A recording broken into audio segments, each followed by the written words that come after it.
Hello everybody and welcome to today's video. We're going to be talking about entities in Unity's entity component system. Now, entity component system, or ECS, actually refers to three separate things: entities, components, and systems.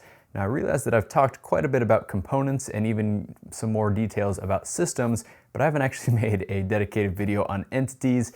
Now, the reason is there's not really a whole lot to them, but I do just want to make today's video to just real quickly explain what they are and some of the technical details about entities in Unity ECS. So for starters, what exactly is an entity? Well, an entity is basically something that lives in our game world. Maybe it's a vehicle or a player or an enemy, or even something as big as like a procedurally generated terrain mesh. However, I should walk that back a little bit because entities don't actually contain any of the data for these different things in our game. That is for components. Components actually hold all the data for all the different things in our game. The entity is basically just a collection of components saying, all these components belong together and we can consider that as one entity. Now, the way that it technically works under the hood in Unity's entity component system is we have these special blocks of memory called chunks that are pre-allocated 16 kilobyte blocks of memory, which basically dedicate a section of memory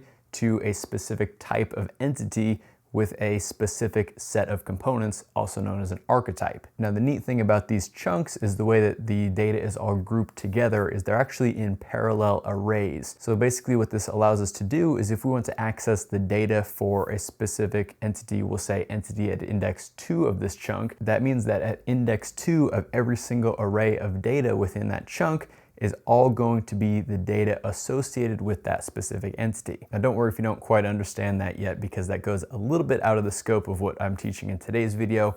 I did do a live training a couple months back where I did talk about this stuff a little bit more in depth. I will leave a link down in the description below if you are interested in checking out that live training that I put on, but I digress. So if entities don't hold the actual component data of the things they're associated with, do they hold any data at all? The answer is yes. So each entity has a unique identifier, also known as the index property. Now, every single entity is going to have its own unique index value so we can identify it within the world. Now, this index property is stored as a signed 32-bit integer, meaning there's a total of about 4.2 billion values. So this means that we can have a maximum of 4 billion entities within our world, which is a pretty big number. But it gets a little bit more complicated when we start saying adding and removing entities. Now, if we're saying doing this very frequently, it's very possible for us to, say reach that maximum of 4 billion numbers in a relatively short amount of time. So that's why in Unity ECS, indices are actually recycled.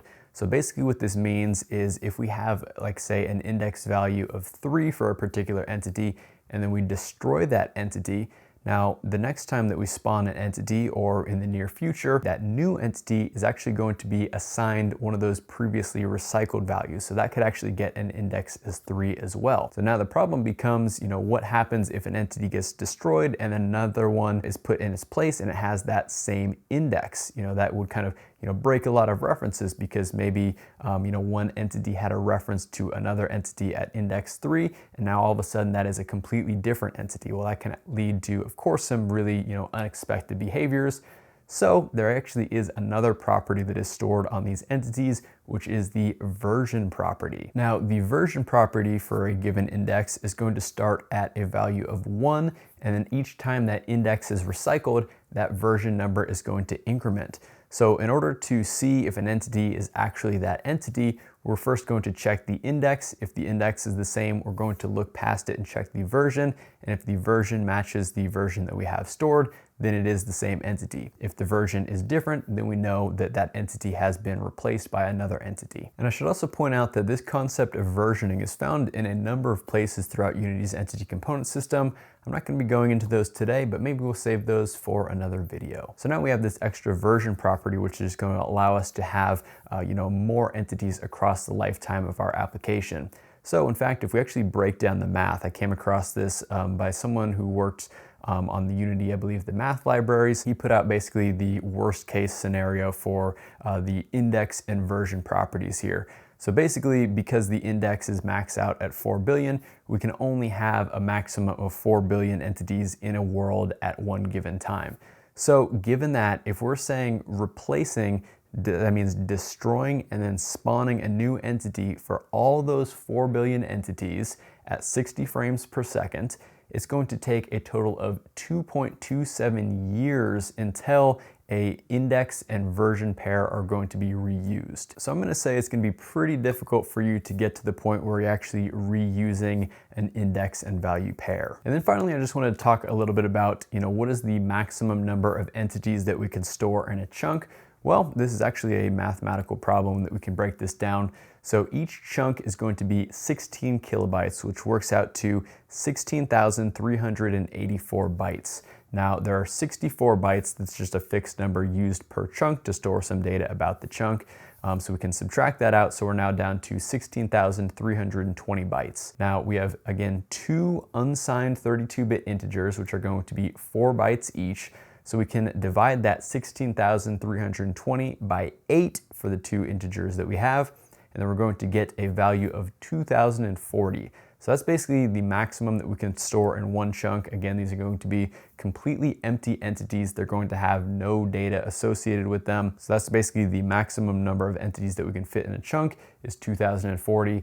And obviously the worst case scenario is going to be fitting one entity in one chunk. Actually, I guess technically the worst case scenario would be that your entities do not fit in chunks at all, which means that you probably have some bigger problems on your hands. Anyways, with that, that's just going to be a nice little overview about entities in Unity's entity component system and kind of talking about some of the data that is actually associated with those. So I do hope that you did find today's video helpful. If you did, I'd really appreciate it if you hit that like button. Also, feel free to subscribe to the channel for lots more videos about Unity's entity component system and their data-oriented technology stack. Of course, if you do have any questions for me or suggestions for future videos, feel free to leave those down in the comment section below or join us over on Discord over at tmg.dev/discord. I hope you all have a fantastic rest of your day, and I'll see you in the next one.